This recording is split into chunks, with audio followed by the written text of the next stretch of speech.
Shalom, saudara dan saudari yang terkasih dalam Tuhan kita Yesus Kristus. Marilah kita luangkan waktu beberapa menit untuk berkencan dengan Tuhan saat ini, agar dari hari ke hari kita semakin dekat dengan Tuhan, sehingga hidup kita semakin diberkati dan menjadi berkat.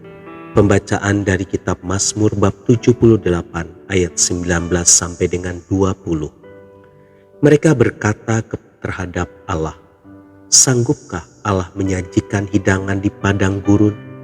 Memang Ia memukul gunung batu sehingga terpancar air dan membanjir sungai-sungai. Tetapi sanggupkah Ia memberikan roti juga atau menyediakan daging bagi umat-Nya?"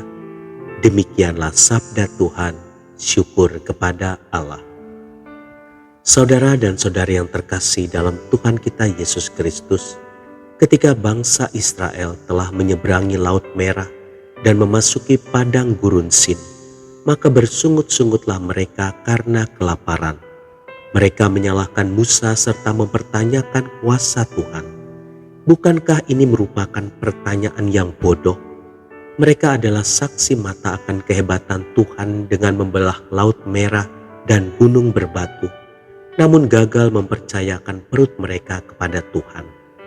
Seringkali kita pun berbuat kebodohan yang sama ketika kita mengimani Tuhan sebagai Tuhan yang perkasa, pencipta langit dan bumi. Namun iman kita tersandung pada batu kerikil kehidupan kita. Kita menjadi panik sehingga batu kecil itu terlihat sebagai bongkahan batu besar yang mulai berguling menghancurkan kehidupan kita. Demikianlah bangsa Israel menafsirkan kelaparan mereka sebagai bencana besar. Namun sesungguhnya Tuhan tidak pernah akan membiarkan mereka mati kelaparan. Saudara dan saudari yang terkasih dalam Tuhan kita Yesus Kristus, sesungguhnya cara berpikir kita yang kerdil di dalam menanggapi segala situasilah yang dapat melumpuhkan iman kita.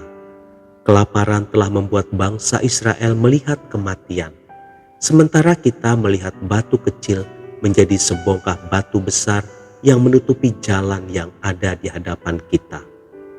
Saudara dan saudari yang terkasih dalam Tuhan kita Yesus Kristus, jadi bagaimana caranya kita dapat memberikan reaksi positif ketika diperhadapkan pada masalah? Pertama, belajarlah dari Daud yang melihat kesetiaan Tuhan di padang penggembalaan domba sebagai kekuatan untuk berdiri teguh di lembah Tarbantin menghadapi Goliat. Kehebatan kuasa Tuhan yang telah memberikannya kemenangan melawan singa dan beruang telah membuatnya melihat raksasa Goliat hanyalah sebagai makanan burung di padang. Demikianlah kita menjadikan pengalaman kesaksian kita akan kehebatan kuasa Tuhan untuk membuat kita memandang seluruh persoalan yang ada dengan lensa cekung, yang besar menjadi kecil, sebab Tuhan beserta dengan kita.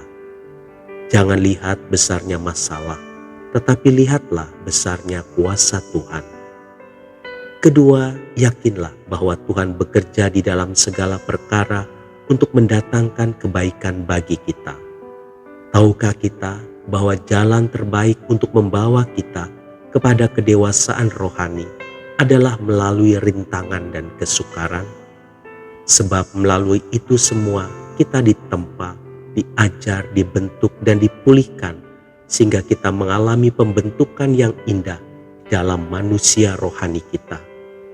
Bukankah keindahan warna-warni pelangi hanya dapat kita nikmati setelah berlalunya awan gelap yang disertai hujan deras?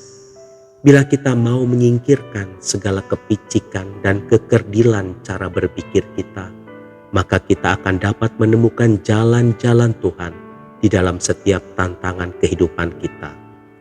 Berilah hati dan pikiran kita kepada Tuhan, bukan kepada masalah. Jadilah tenang dan jangan panik, sebab Tuhan tidak pernah mengizinkan segala kesukaran dan tantangan terjadi tanpa maksud terindah di dalamnya. Yang Ia perlukan hanyalah kita tetap mempercayai Dia sebagai Tuhan kita. Tuhan Yesus memberkati. Marilah kita berdoa dalam nama Bapa dan Putra dan Roh Kudus. Amin. Tuhan Yesus, berikanlah aku kesanggupan untuk melihat dan meyakini kuasa-Mu yang dahsyat ketika aku mengalami masalah, sehingga aku tetap teguh berdiri. Amin. Dalam nama Bapa dan Putra dan Roh Kudus. Amin.